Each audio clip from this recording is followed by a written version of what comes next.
these sessions are going to allow you to be more proactive and get the tools you need to be able to be an effective leader and also really manage your organization. So are we seeing a diverse amount of people in the C-suite jobs and the CEO? You have to be innovative. That's another thing that many companies are missing because we're stuck in the way we do things, the way that has worked for us.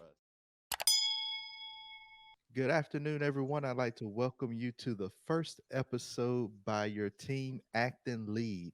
And what our purpose is, we are going to be deep diving and discussing companies, corporations, and organizations and really see where are they? Are they fair? Are they treating their employees nicely? And do they have that diversity and inclusion piece? So, as we profile these large companies, we just want you all to go on the journey with us and kind of make up your mind and think about these things and even apply this to your own company. I am joined by my co host, Mr. Corey Seague, and Miss Aisha Thomas. How's it going, guys? Man, it's all good. You Awesome. know what I'm doing. Yes, good, good. So, the company that we're starting with today in person specifically is Ellen DeGeneres from the Ellen DeGeneres Show. And Aisha, would you kind of just start us off with the research you've done behind that and kick this thing off? Yes, yes. So the reason why we chose this, well, I actually pitched this because I've been kind of following what's going on, and I think that this is a great company, like big organization to kind of look at because if many of you all don't know, right now Ellen is facing a restructure. When we talk about the rise and the fall, it's nothing in the negative sense, but it's pretty much when a company experiences something that shakes it up. And a lot of times it's just like COVID. There's some companies that unfortunately wasn't able to push through and had to shut down. And it's kind of like they're in a season right now with everything that's going on in regards to some allegations and some things that they're saying happened within the company. So of course, I mean, Ellen has been around since 2003. They've had about over 80 wins, awards that they won, over 100 nominations, and they were at the top. This was a place where happiness ruled. I mean, anybody that's watched the Ellen show, you just get excited because I always think of her getting up and dancing and having such a good time. But how did that turn into now there were allegations of discriminatory behavior, sexual harassment, I mean, unfair treatment. And that information started to come out more and more, where essentially Warner Brothers had to do an internal investigation and identify what the issue was. And it really shaped up what was happening. And what they've been pretty much trying to do is identify and gut out the issue and make some transitions currently and really fix, if possible, this issue that's been kind of festering within the company. Because again, it went from being this happy place and then throughout the year, something changed, something has shifted where now employees were unhappy. They were saying they weren't being treated fairly. So what we were going to talk about today is really what happens, and throughout these sessions is talking about what happens when companies have these shake-up experiences. They're at these peaks. Everyone knows their name. They're winning awards. They look great, the best places to work. But then something happens, and the question is, will they continue to, or are they going to find a place where they can rise from this? Or unfortunately, are they going to fall? And pretty much that'll be the end of that. So that's what we're going to be talking about. So that's what's going on, is really identifying what's going on within these companies to try to identify solutions and remedy those. So of course, like when I was doing my research, one of the things that was discussed was like the initial goal of the company. She said that on day one of our show, I told everyone in our first meeting that the Ellen DeGeneres Show would be a place of happiness. No one would ever raise their voice, and everybody will be treated with respect. So I kind of would just have us like kick off and talk about when it comes to a company's created, they create those mission, vision, and values. Why is that important? Why is it important that companies create that and make sure they maintain that behavior? Because again, you see that in the beginning, this was the goal. Make this be a happy place. No one got disrespected. Nobody raised their voice. But again, unfortunately, things change. So I want us to kind of talk about that first. Absolutely. Corey, do you want to jump in right there and kind of give your take on that? Yeah, I mean, for me, it's, when you're creating a company and like when you're creating this vision, you're always sitting there and you're saying, okay, what's my values, right? Like what do I want to pour back into the people? And they're like, okay, I want inclusion and I want people to feel, fine. And we all look at Ellen and it's like Ellen is, happy go lucky on every single show I've ever seen her on. She's like happy and she's like inviting you into her home, which is the stage and stuff. She had a game show one time where even on there, it was like you can tell that it's like she was underlyingly rooting for all the people to win. It was like, hey, if I can give everybody money, I could. But I think sometimes we get lost in the business side of it and forget what exactly is going on in that. And so some of the things, that I had been reading up on was the time frames for shooting, right? Like if you commit to a certain time frame and you forget about the little people, and that it's not necessarily the little people, but those are all the cogs that run into your business or help your business run. All of a sudden you're like, nope, got to shoot at this time on short notice. And they're like, these people have families. And so now they're explaining to their husband or wife or whatever, their kids, like, oh, I gotta run. Like, I know I said it was at this time. And so if you think about it, these things start to happen over and over and over. And that's just one example for it. They start to happen, and then the culture starts to deteriorate. There starts to be friction inside of the company. There starts to be the stuff that y'all used to laugh about. Now you're like, oh my God, here we go again. Because that simple thing just turns your business into kind of like this festering kind of cancer type of thing. And a lot of times we don't realize it because we're winning awards. We're on TV shows. We see the bank accounts rolling in. We see the glitz and the glamour and the fame, and the person that we're uplifting is Ellen, and she's one of the top people out there. Shout out to Ellen, by the way. She's from Louisiana. But one of the top people, right? And so you're like, hey, we're doing great. Like everything's fine. The profit is there. The business is running, all that stuff. And then you simply forget sometimes what's really what was the mission? What was the goal? What are the values? And because you get caught up in all the everyday life, all of a sudden you're looking at something like this. So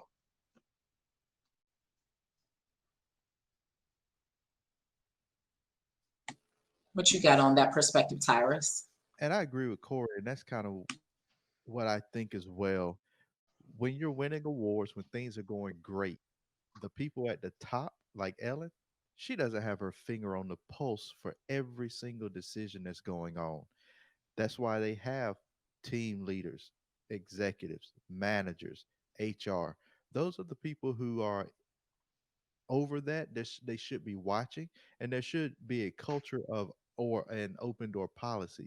So if something's going on, that thing or that event can get pushed up, and Ellen really doesn't touch that. Of course, since it's her show, is named after her, she's the one that gets the flag. Well, why isn't Yeah. Ellen doing it? And isn't Ellen supposed to be the happy person, the person who says everybody's going to get along and we won't argue? Well, when I researched this, it says in 2018, some of these allegations were brought up and nothing had been done about it. So, where's that gap? What happened? Who did they speak to and why wasn't it looked at? Was it fear of retribution or reprisal for you speaking against certain people? Or is it really a lower level event between employees where your executives just don't get involved? So, pulling back the layers on that, it takes a lot. It's just not cut and dry, black and white. That, oh, Ellen should have known or should have handled this. Yeah, I agree. I mean, I think that because, it's the show is named after her. But even if you look at the structure of Ellen and the layers, I mean, you have the show producer being Telepictures, the distributor is Warner Brothers. Warner Brothers is doing the investigation. There's so many layers, and sometimes individuals will be the face of the show. Or again, we had that conversation too, Corey, about Jeff Bezos. That's mhm. the face, that's the person that you know. But the reality is, just like you said, Tyrus, you hire people into these roles.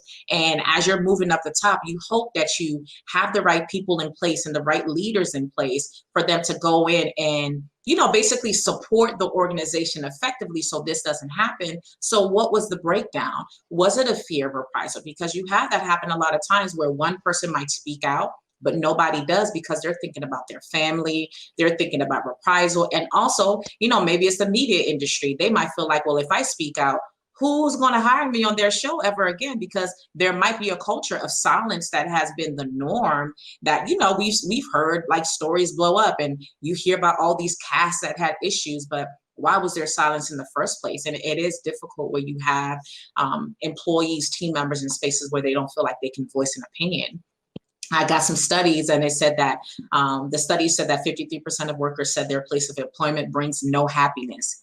53%. Wow. 58% of managers don't receive management training.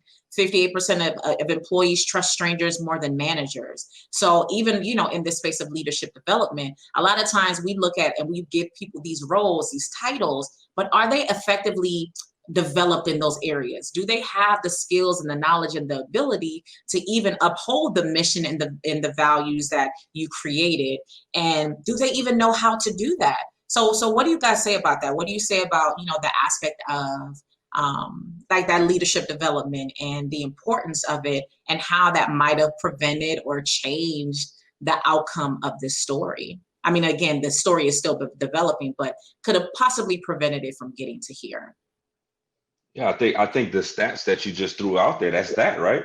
I mean, you how many people in that organization never received any formal leadership training, right? And so then we put people in these positions and say, hey, go lead, right? Like we look at one of the topics we've been talking about is like the diversity officers, right? The chief diversity, whatever the name, the title is, right? And it's always just conveniently a minority, right? So then we ask ourselves the question, are we actually putting someone that's qualified in that position? Not to say that these people aren't. Are we putting them in a position that they're qualified to do?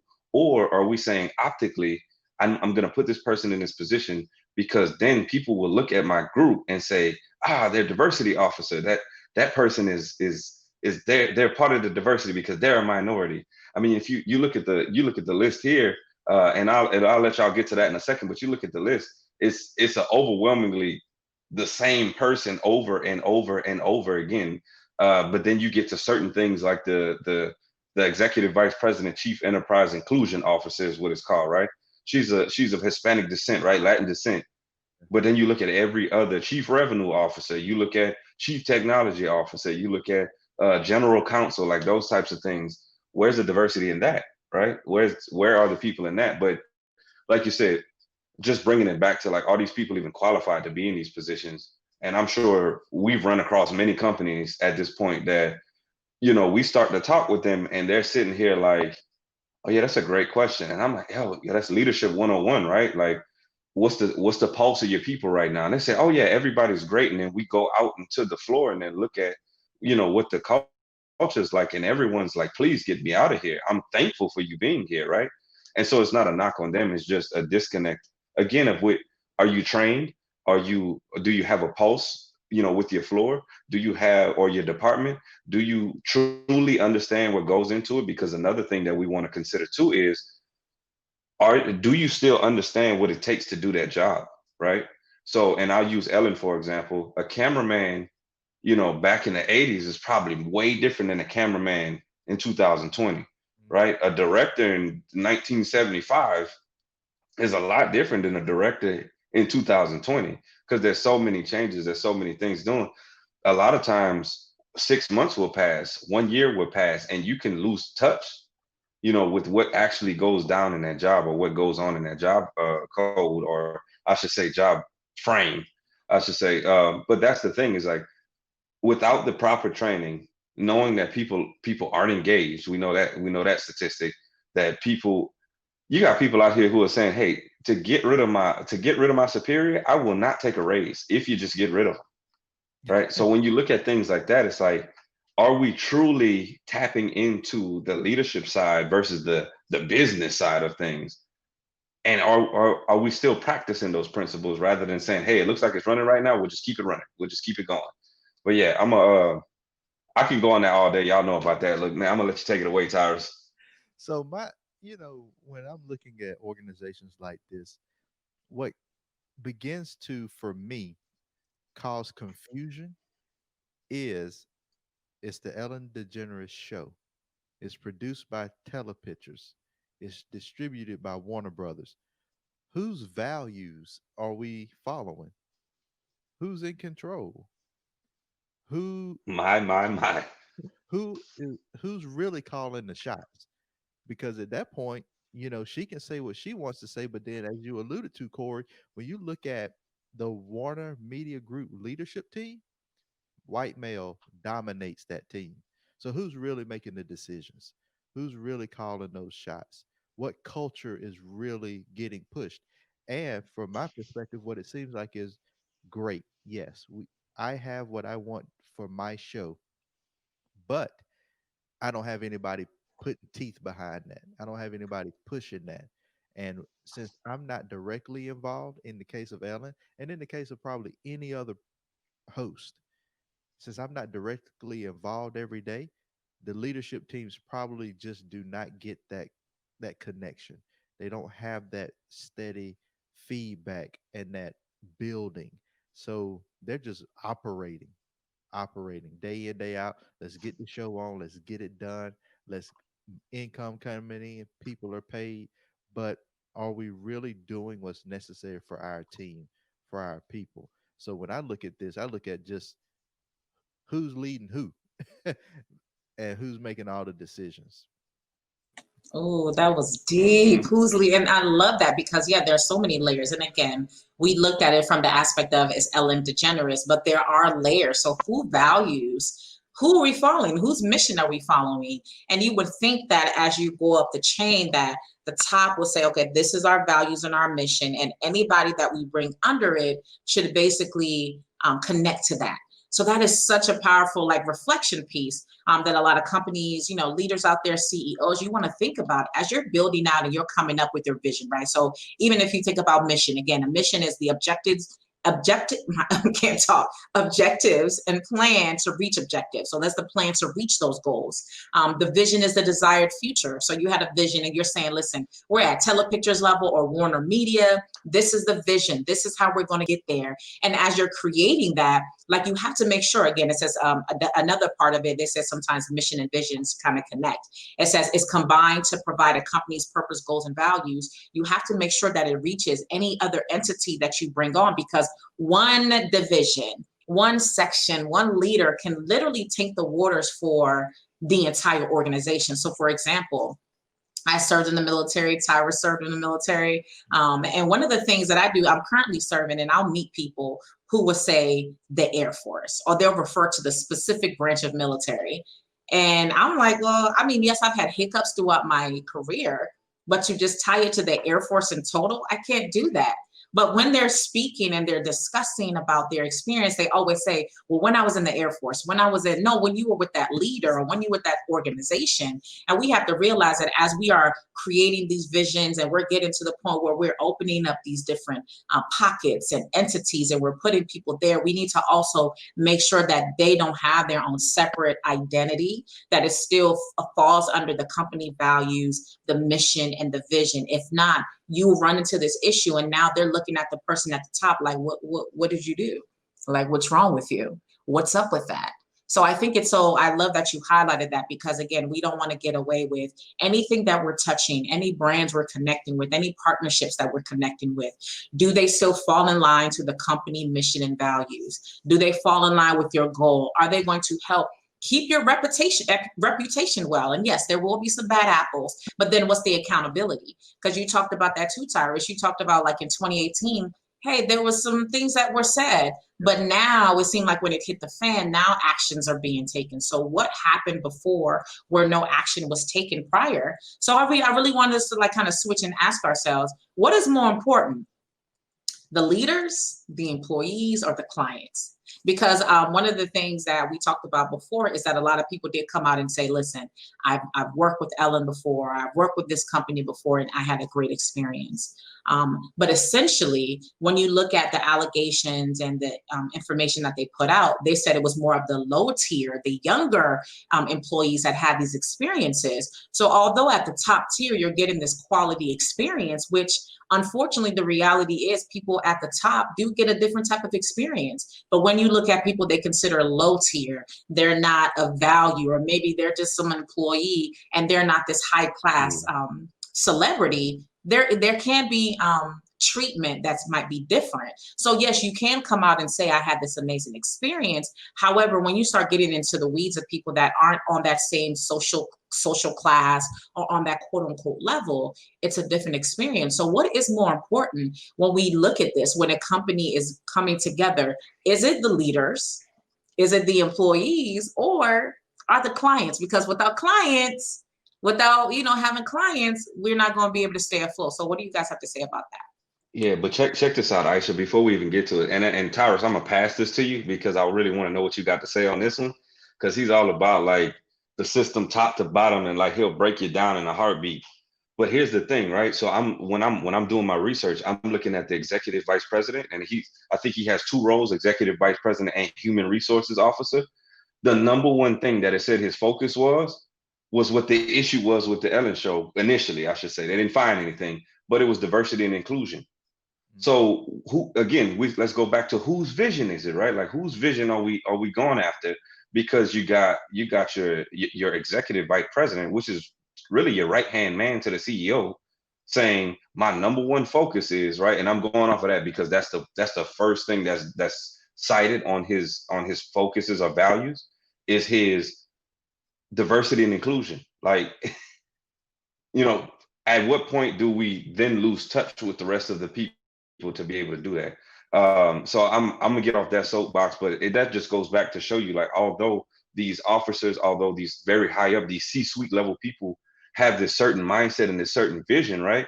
Um, you threw out the stat that said, what is it, 53% of people don't have a management development or leadership development course. But then I think the stat is somewhere it says 46% of people, 46% of executives say that the leadership development is important. So what's the disconnect in that, right? So let's just round it up. 50% of executives say that's important. 53% of companies are saying I don't get it. So where's the divide on that, right? So the message gets lost. But Towers, I'm gonna let you take it away. Um, I'm curious to see what you say about who's the most important. To piggyback a little bit off of what you talked about, Corey, I think when we're developing our mission statements, our goals, our aspirations, our vision, they sound good. And so when we know that and we're going to throw a little bit of the disc into this, our high eyes, our D's, vision casters, dreams, goals. But then where's that process? Where is that information in the backdrop? Where is that actual concrete plan that we're going to put into effect to see this through? Yeah, I want my company to be great. Ellen said that it would be a place of happiness. No one would ever raise their voice and everyone should be treated with respect. What is the concrete plan for that? That sounds good. It sounds great. But how do we make that? How do we track that? What are the KPIs or what are the milestones that we have to make sure that we're hitting this? And now to pivot into who who is important. Is it the staff, the leaders, the employees, or the clients? Without your client base, you won't have a business. You won't have a show. You won't have people that come in and watch. So you have to meet their needs, customer service, customer retention. But then your employees are also very important because without them, who's doing the work? I can have a great vision and a great idea for my company, but if I don't pour into people or feed people and bring them along with me, I have no company because I can't do it all. And so if I were to rank importance, I would rank the importance around my people, my team, and then how are we serving our clients to make sure they get what they need? How are we reaching them? And I want to pour into my people. I want them to feel as if this is a team environment. I don't want to be the person at the top that you can't go and talk to. And I know we've all had bosses, leaders that, man, I just cannot talk to this person. If I do, they're mad or, they don't want to discuss it. But if we all have a spirit of care and pouring out and team, then we can develop this culture around a great vision and then start to put those pieces into action. So That's where I would go with it. That's how I would kind of do it. But I can see the disconnect. It's just CEOs at the top saying, "Hey, this is the vision," and then, but we don't have a real plan. That's so good. You need to have a plan. You have those vision casters, those D's and I's. Okay, if you haven't taken the disc, you guys need to take it, because it is a big deal to understand the shape of those in leadership, the shape of your team members. But even if you think about every time I see a company or a new building coming up, maybe they're making a new restaurant. They normally probably have behind the scenes. Okay, this is the vision, this is the mission. Then you have hired your leadership team. And then you hire your employees. And once you have all that together, train and plan, then we go get the clients. But there's a process in there. So you can't just say, okay, here's my mission and vision, let's go get the clients. Like I'm just thinking about when a company starts, that's what they're looking at. They're looking at what's the process? What's the mission and vision? All right, step 2. Now we got to build a team. So the team is so essential. We need to make sure our team members, I always say our team members are those that push the mission and the vision. They're the ones that are going to have the customer interaction, because if you're at the top, you're the CEO, your goal is to focus on reaching those objectives, making sure that vision is followed through. And then now again, you hired that leadership team, you hired those employees, those team members that are going to be able to interact with those clients. They're the first touch point with your clients. And if you aren't doing your part to pour into them, to support them, to understand them, to be able to communicate communicate with them effectively, it's going to pour into or might affect that client revenue, that client stream. So I definitely think that you need to ensure the people within your organization, they get enough care and development, because essentially if you're focused on the internal, the outpouring on the external is going to be beneficial. Even if you think about personal development, I'm big on personal development, especially when it comes to leaders, because I used to say that, I was leading through my trauma. So I had to do some internal work to identify the trauma, remedy the trauma, work on the internal, and then it was more beneficial on the external. So that's why it's so important that even on the inside of an organization, you have to make sure you remedy, support, do your part necessary to retain, develop those inside, because then the outpouring on the outside, when your clients come in, they're going to get that Chick-fil-A experience. They're going to have that amazing experience like when they walk in, because you have done your work inside. And I think we lose track of that because we sometimes focus so much on the external and the clients and doing whatever necessary for the client, but then we lose track and we're not pouring into the team that is pushing that mission and vision. It's future. You have that future cast, but your team essentially is going to help you get there. So now that you got this feedback, Corey, what you got to say about that? Yeah. So look, catch this, y'all, and all of y'all out there listening, catch this. You hear the theme that's going on, and y'all know me. Look, I'm gonna break the triangle offense out, right? So you got the data, the process, and the people, right? And so typically, so you got your triangle here, you got data and you got process, but you got to put people on the bottom, right? And then some people say, oh man, why are you putting people below the whatever? But that's your foundation, right? So you got a lot of companies who say, oh well, we're doing this for our shareholders, we're doing this for the stakeholders in the companies, the ones who's buying stock or the ones who have partial ownership and all that stuff. And to be honest with you, in today's society, why are we doing it for the shareholders? Because the reason I say that, the minute the company doesn't go in a direction, I'm on Robinhood selling my stocks. I'm on E-Trader selling my stocks. The stocks may dip, somebody else comes over. So it's a completely different shareholder, right? All of a sudden we're doing good as a company, and then, oh man, business is booming, so we're retaining all the shareholders. So a lot of companies will say, well, I'm just doing everything for my shareholders to make sure that the people who actually have ownership in the company are doing. Don't worry about that, right? That's an output. Worry about the input, where, as they said before, it's your people, right? So if you focus on people and it starts to build and it starts to build, and I want y'all to start filling up the triangle, it starts to build and build and build. And then the data and the process comes along, and that starts to be held up by your people, right? But what happens is they go in with data and say, hey, based on this, the process is absolutely correct because I got the data to back it up. And they never empower the people, right? They never give the people the power to say, in this framework, do your thing, like do what you need to do, right? And so all of a sudden the sides start caving in because we got all this data, all this process, but the people aren't rising to the occasion because the people don't feel like This is theirs. This is them. They own it, right?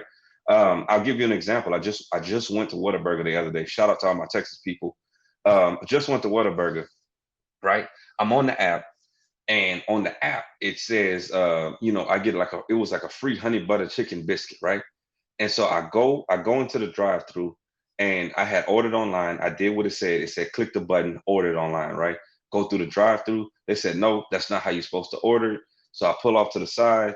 I click the button again, put a different order through the curbside thing. So one of the employees comes out and says, no, well, I don't think that's how you're supposed to do that. And I said, well, look, I paid for this food right here. Showed him my receipt. I paid for the food.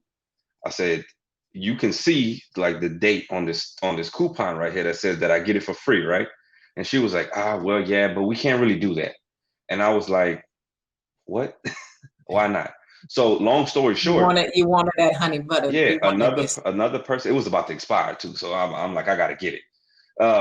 So it comes out, like somebody else comes out. They look at it. Yeah, I think you got to pull around back through the drive-through. And I'm like, wait, what? Why? I was just in the drive-through, right? And so snap back forward. Then a manager comes out, and then the manager just says, "Oh yeah, we'll just take care of that. Like, don't worry about it. I can see that it hasn't expired. It's right there. Whatever. I can do that." But catch the message behind that, right? Everybody else was afraid to act and afraid to do the same thing that the manager said that was okay to do. Why? Because those people probably aren't empowered. There's a framework of what needs to happen, and everybody else is like, no, I think you should go here. No, I think you should go there. No, go over there. And simply the manager just comes out and says, hey, here's this $2 chicken sandwich that you were trying to order. You know, that's the empowerment of the people. That lets me know that at that particular location, I'm not knocking Whataburger because I've gotten great service from there, but that lets me know in the grand scheme of things, there's something in place and they're not being empowered to be able to make a decision, right?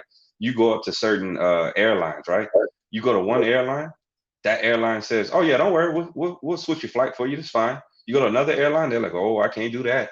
Why? Because I'm afraid to deviate from what our process is, because I might lose my job. I might get reprimanded for it. And although the company is pushing your customer, your process doesn't say that. But when you pour into your people, when you push your people and you empower your people and you say, you know what, I get it. You might be the most entry-level person here, but you still have power. You might have gotten a couple of promotions. You still got some power to make some decisions. And you know what, on hindsight, even if you make a decision that I'm like, I don't really know what that's about. Was it for the customer? Did it cost us an arm and a leg to be able to do this thing? I'm gonna support you. That's fine. You made the right call. And I think you start to see your employees move differently. And so that's when you start to see the triangle start filling up. It starts filling up. And then your people start to say, I got the data. I understand the data. I understand the process, right? And now all of a sudden you got that well-oiled machine where you're sitting here saying, okay, cool. I don't have to worry about being a customer first place, because naturally we're customer first, because my people say, I'm going to do whatever it is to make the customer happy. They want to work for you. They want to show up. They want to promote. Like, that's leadership, right? You get to a point to where they say, you know what? I'm just going to take ownership of this situation. I don't have to look for my manager for this. I'm just going to own it right now. So those are the types of things I think we hit it spot on. You got to start with the employees. I think, yes, you need the processes and the data and the vision and all this stuff. But if you don't pour and empower into your employees, you're going to have it all day and not run as effectively as you could. And oh man, I just want to hit on the point where you talked about look at how many interactions you had to have before a manager came out. But just imagine if after that one incident, or that person not saying, okay, well, it doesn't work, that second time, you could have been like, I'm done. I would never go to Whataburger ever again. And that's why it's so important that we're pouring into our team members, because they are that first interaction that they're having with the clients. That experience needs to be up to par. And I love what you talked about, empowering them, because if that same process, if it was essentially the manager was going to say, oh, well, just give it to me, we'll take care of it. Are you empowering your people and giving them the tools? So there's the communication is around the board where everybody knows, okay, if we run into this issue, how do we address it? Like, for instance, for me, if that would have happened and there was a communication thing as the manager, hey, it happens. It does happen. Sometimes there's a communication gap. Maybe people don't understand. Maybe you dealt with all new people that started working there. So I hope the follow through for that manager was, okay, what happened? Let's talk about it. You sit down with everyone. Well, I thought this, I wasn't sure this, I got trained this, I wasn't sure. Then now, I talked about swimming lessons, right? So I talked about swimming lessons and how, you people go through swimming lessons and how leaders should never let their team members drown. So just imagine, I've heard those stories where the way I learned how to swim is that somebody just threw me in the pool and I had to figure it out. I was like, leaders don't ever let your people drown, because yeah, you let them figure it out and then you wake up in the hospital and you're like, why'd you make me drown? You never know how that might turn out.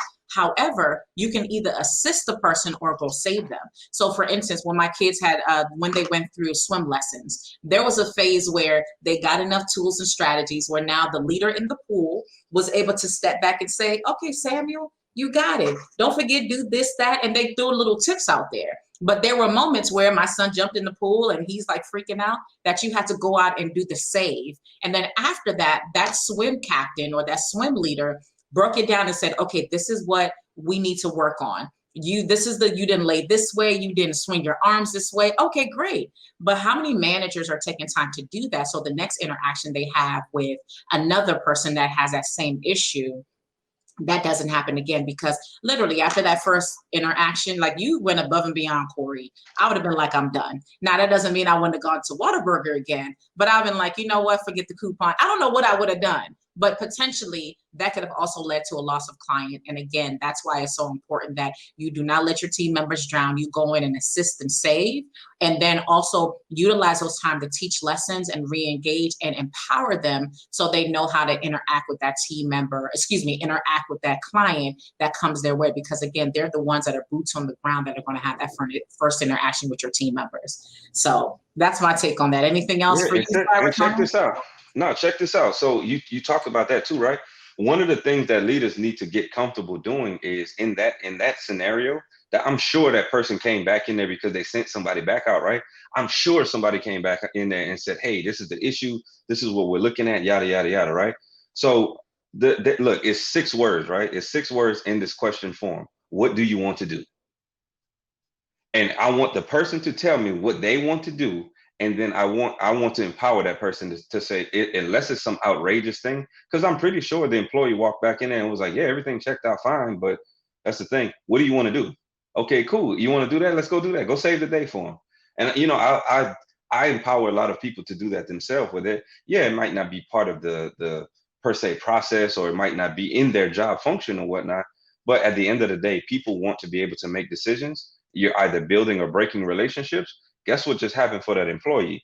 I just built the relationship with them because I empowered them. What do you want to do? Oh, you want to go give it to them? Sure, go save the day, right? Then for the customer, they say, okay, well, what do I want? What do y'all want to do, right? So from there, they say, oh, such and such came back out and gave me the thing, right? Okay, cool. Oh man, that was a great experience, right? So everyone wins, and it was simply you verified this. Like, you all you did was verify the information, and that was that. Like, so yeah, it's just what do you want to do? Empower your people. That's real powerful when it comes to when people ask you questions. And that's good. And what I heard and what I took from you guys talking about this is a lot of leaders burn out. A lot of CEOs get fed up, or a lot of management teams, they switch, and it's because they feel like they have to do all the work. But you are causing or bringing that upon yourselves sometimes. And I've done it from my personal experience. If someone is not doing the job as fast as I want them to do it, or it doesn't go quite right, I say, you know what, I'll do it myself. And that's probably what the manager did. They came back in there twice. The manager's like, okay, I'm gonna go handle this myself. But at that juncture, you're taking away the power, and now your team members, that's the default.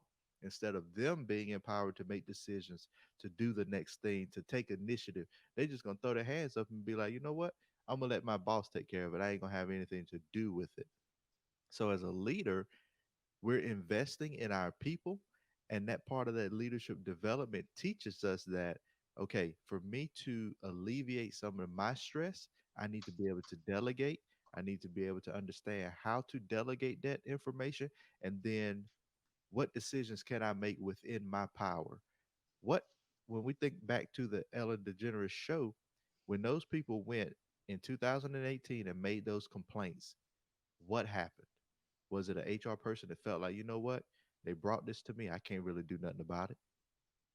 And instead of them pushing it to the next level, it had to have, there was a gap somewhere where somebody ignored it or dropped it or forgot it, because now it's popping back up in 2020, and they're saying, you know what, in 2018 is when we actually started this. You didn't hear us then. Now we're in a culture of cancel culture. I'm just going to go on the internet and make it heard, and now you actually have to do something. Which, had that person in that position that first got that complaint handled it appropriately, or even went or felt, they maybe they didn't feel comfortable going up to the next level. Maybe they were like, you know what, I ain't finna lose my job. So we don't know what happened in that instance, but I can see so many different layers of just not being comfortable and not knowing the proper chain of command to go to handle a situation. So the success of a company depends on how you empower your people. How are you Yeah. pouring into your people? How are you give what kind of tools are you giving them? And is there structure? I'm gonna beat it over the head with structure, with goals, process, because everything sounds great, but are you really doing this thing? And it's evident that 2018 they had some complaints. 2020 is hitting the fan. Somebody didn't follow a plan, if it Yeah. was at all. Yeah, and that's important to see because it's like what was the breakdown in the structure? So if a complaint happened in 2018, yes, it's identifying was it a like a human that was like, listen, I can't escalate it because I'm uncomfortable. I don't want to get in trouble. Was it a system issue? Like did the individuals know the right systems? Did they tell the right person? Maybe there was something in the process and they didn't realize how to escalate it or take it to the next step. So it's really identifying where was the breakdown? And once you identify the breakdown, now it's coming up with a system and a process to remedy it. And one of the things that Warner Brothers was going to create is a hotline. So, okay, so what's the system behind that? And hoping that they're educating their team members to say, okay, when you call this hotline, this is what's going to happen. And this is how long it's going to take. You're going to get a resolution between 30 to 60 days. And it might mean that you might have mediation. It might mean that there's going to be an accountability process, or it might mean that there might be some disciplinary action. But again, that is a system that works. And not only that, if you have a system, making sure that you're utilizing the system that you have. I know I'm saying system a lot. Tyrus got me in that mode. But that's the thing. What if there was a system in place, but the system wasn't followed? And now you have to look at it. Okay, now you're saying, oh, the system is good, but now it's the people. So if it was an individual that didn't feel comfortable, why was that? Now it's a people issue. Now we have to remedy and find out what it is that made you uncomfortable, or what it is that made you say, we're not going to escalate this because we're more worried about the external, again, the stakeholders versus, or the shareholders versus the stakeholders, the people that are actually within. Okay, now we have to remedy that. So definitely they have to take time and identify what happened, why it happened, fix that, remedy it, and hopefully that will benefit them in the rise back into where they were. Because again, a lot of people are not having it. We're living in a space where, again, the future is diverse. Diversity, it's a demand, equal treatment, respect. It is something that people are looking for. Their accountability is now something that people are looking for, because in the past it was kind of like, well, when it comes to my job, I just go and it is what it is. But even accountability is being asked. So even now, it's not that, hey, take action, but what's your accountability process going to be behind that? What are you going to do? What are your demands? Like, for instance, we know the NBA, and a lot of sports leagues and sports teams were like, okay, we're not going to play. And then today I read that they had X amount of demands. They figured it out, they worked it out, and now this is the resolution.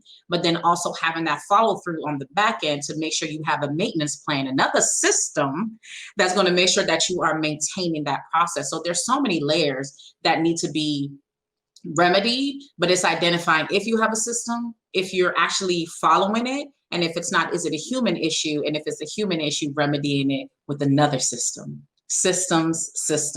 All the systems. But Listen, look, I might have said that 100 times, okay? I'm gonna just tell y'all this though, and y'all talked about like when things aren't remedied and the system wasn't in place for you to figure that out. Don't be mad when leaders leave, and now they're on the internet and they're within your company and they're rising up and saying, I don't have to deal with this no more. Don't be mad when leaders leave. That's good, Corey. Yeah, that's good. And another piece that I'm thinking about with this is we have to get away from the fear culture. I think with a lot of companies, there's a fear factor that if I do complain, something might happen to my job. And we have the system.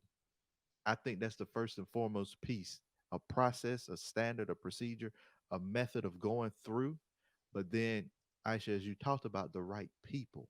So, is it a possibility that it got to a point and that person was like, you know what, I ain't doing nothing about this? Or they reprimanded, you know what, if you really want your career, you just be quiet. You don't want to take it any further.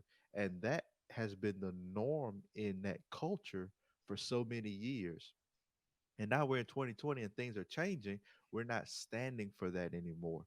So, as an employee or as a middle management, lower level, make sure that you're being accountable and sticking to the process. We don't want just a vision and goal and plan to be written. Like, for instance, the HR person and the hotline that now they can call if they feel like something's going on.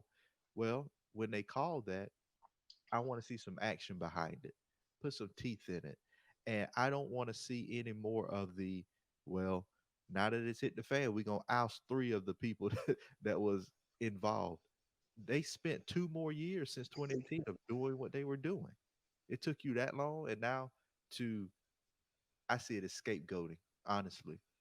Yeah, they may have did it, but now you're scapegoating them just to remove them completely so that your organization isn't looked at in a funny light. Well, Ellen did something. She fired three people, or Warner Brothers fired three people. But how many other individuals are they allowing to continue to do this before they make these concrete changes? Yep. Yes, yes. I mean, no, go ahead, Corey. No, I was just like, yep, that's exactly Mm. it. Yeah. I mean, and again, we're looking at two areas. It's identifying is it the system or is it the people? And if it's either or, what are you going to remedy it? It is easy to some, and there are going to be situations where you just have to cut ties and fire that person 100%.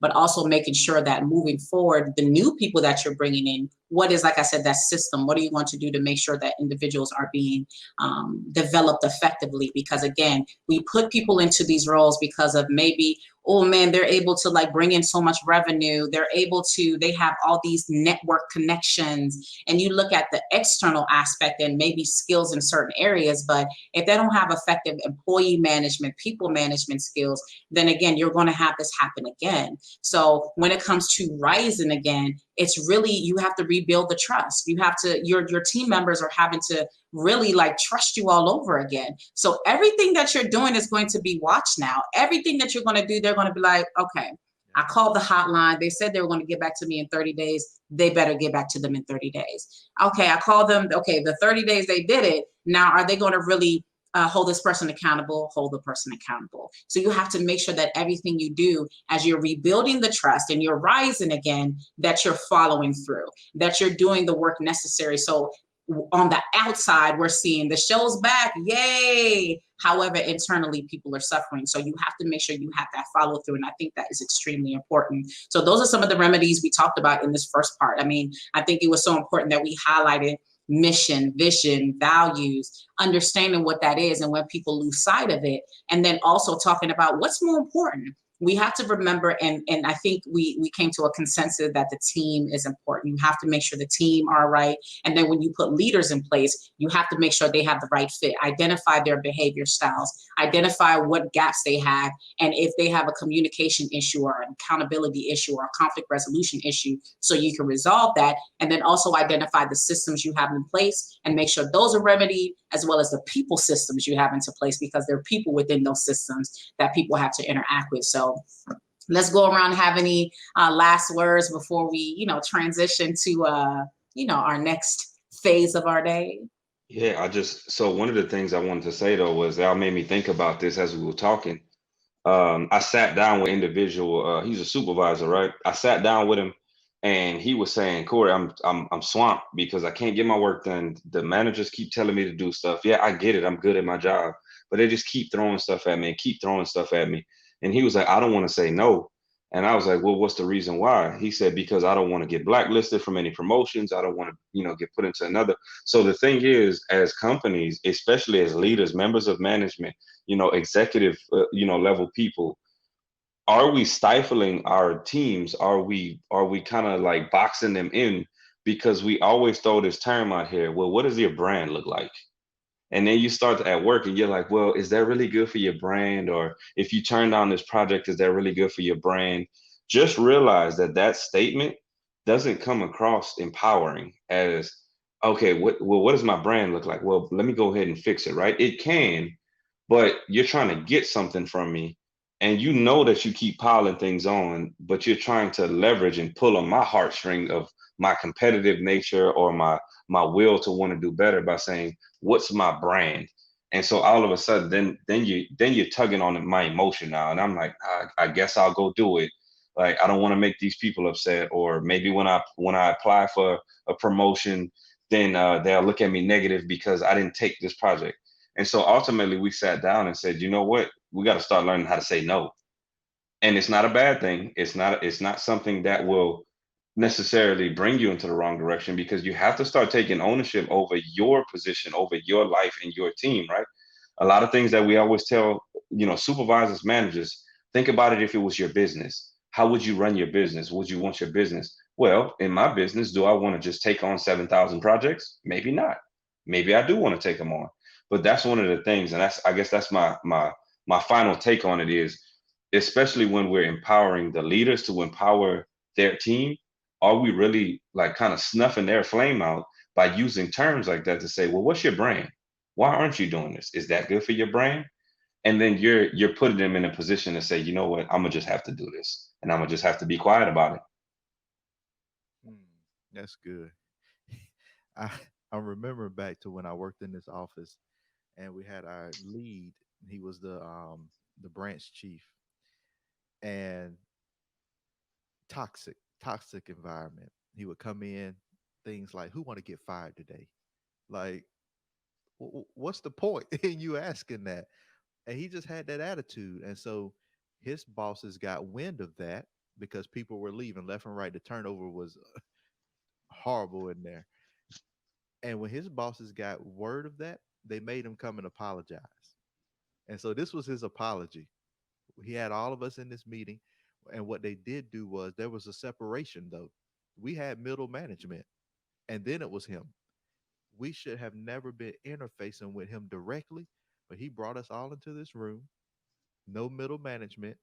And his apology was this: if I did anything to anybody, I'm sorry.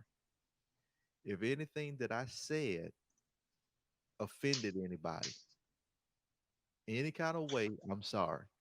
He did not take ownership for his attitude, for what he did, for his culture and climate that he was creating.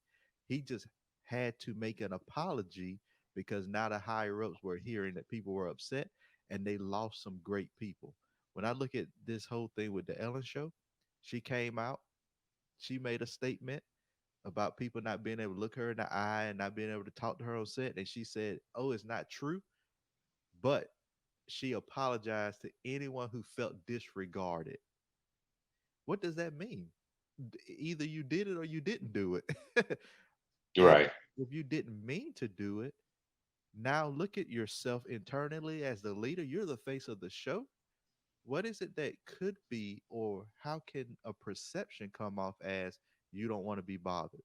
Or even if you are introverted and quiet personally, and you come out on the show and you know you're more extroverted because that's what it calls for, what is it about the people, or what is it about you that they're feeling like, hey, I can't really go and talk to her?